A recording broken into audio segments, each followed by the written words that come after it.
ملګرو په نن ویډیو کې به درته د اتلان سریال اداکار چالاک حیدر د ټولو سریالونو فلمونو او ډرامو په اړه لنډ ښایسته او جالبه معلومات درکم. ملګرو چالاک حیدر چې یو نوې ډرامه راغلی ده چې د درې مرچل سریال اداکار ډاکټر سره په یو ځای رول لوبولی دی پکې. ملګرو که چېرې تاسو هم د چالاک حیدر یا د ډاکټر مینوال یې نو دا ویډیو خاص تاسو دپاره ده. نو ملګرو په نن ویډیو کې به درته د چالاک حیدر د 23 سریالونو په اړه لنډ ښایسته او جالبه معلومات ډېر کړم. که په دغه 23 سریالونو کې تاسو یو سریال یا 2 سریاله کتلی وي نو تاسو بالکل د چالاک حیدر مینوال نه.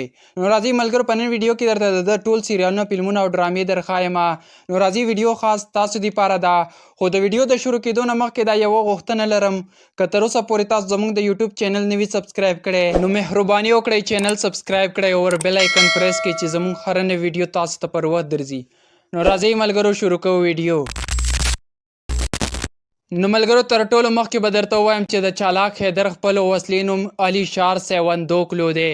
په 25 تاریخ د دسمبر میاشت 1981 کې د ترکیې په انکاره کې پیدا شوی دی چې اوس مهال یې 43 کاله عمر دی.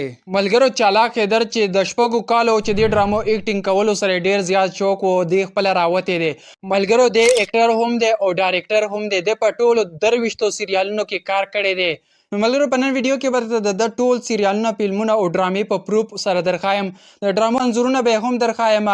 نو د ویډیو تر پایه را سره پاتې شئ. خو د هغې نه مخکې درته وایم چې چالاک حیدر د خپل تره په مرستې سره ډرامو ایکټینګ کولو ته راوتی دی چې د تره نوم یې مصطفی دی. او ملګرو دا هم درته وایم چې چالاک حیدر اوس مهال د ترکیې په انکاره ښار کې ژوند کوي. او ملګرو که چېرې تاسو ته پته نه وي نو د چالاک حیدر د پلار نوم علي دی او واده په 2014 کال کې د بیرسیګ عقاید سره کړی دی چې د 3 کالو وروستو بعد یې ترې طلاق اخیستی و. ملګرو ویډیو ډېره نه اوږده و، راځئ اوس درته د هغه د ټولو 23 سریالونو په اړه لنډ ښایسته او جالبه معلومات در کوم چې تر ټولو مشهور سریال یې د اتلان سریال دی. دا خو به تاسو هسې هم کتلی وي. ملګرو دا یې را سره دویم سریال تاسو کتلی شئ چې دا سریال یې هم ډېر زیات وایرل دی او ډېرو ملګرو کتلی دی. ملګرو دا بل را سره دریم سریال تاسو وګورئ او دا هم 4 نمبر سریال دی. ملګرو دا بل 5 نمبر دی او دا هم 6 نمبر سریال دی. ملګرو دا 9 نمبر دی او دا سریال هم 8 نمبر دی. دا 9 نمبر دی او دا سریال 10 نمبر دی.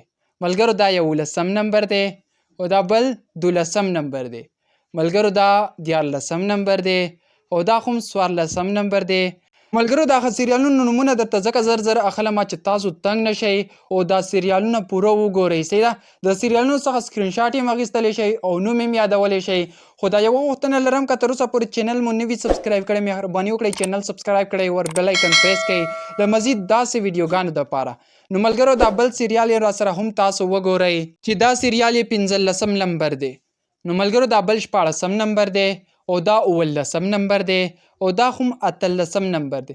دا 19 دی او دا 20 دی ملګرو. نو ملګرو دا بل سریال 21 او دا هم 22 او دا هم 23. نو ملګرو چالاک حیدر په ټولو 23 سریالونو کې کار کړی دی چې تاسو را سره ټول سریالونه په سکرین وکتل. د سریالونو نومونه هر څه تاسو یو په سکرین وکتل او خوند مزې به مو ترې اخیستې وي. نو ملګرو بله درته دا خبره کوم په کمنټ کې راته د یو اداکار یا اداکارې نوم راولیکئ چې بله ویډیو درته په هغه باندې جوړ کړم چې د کم فین زیات وو. نو لازمي ده به درته بله ویډیو په هغه باندې جوړوم. نو تاسو راته هم کمنټ وکړئ چې په کوم اداکار یا اداکارې درته جوړه کړم. که ویډیو مو تر دې ځای پورې کتلې وي او ویډیو مو خوښه شوي نو لازمي له خپلو ملګرو سره شیر کړئ، ویډیو لایک کړئ. که تر اوسه پورې تاسو زموږ د یوټیوب چینل نه وي سبسکرایب کړی مهرباني وکړئ چینل سبسکرایب کړئ او بیل آیکن پریس کړئ له داسې ویډیوګانو دپاره. په بله ویډیو کې به ملاویږو. په لوی الله مو سپارم.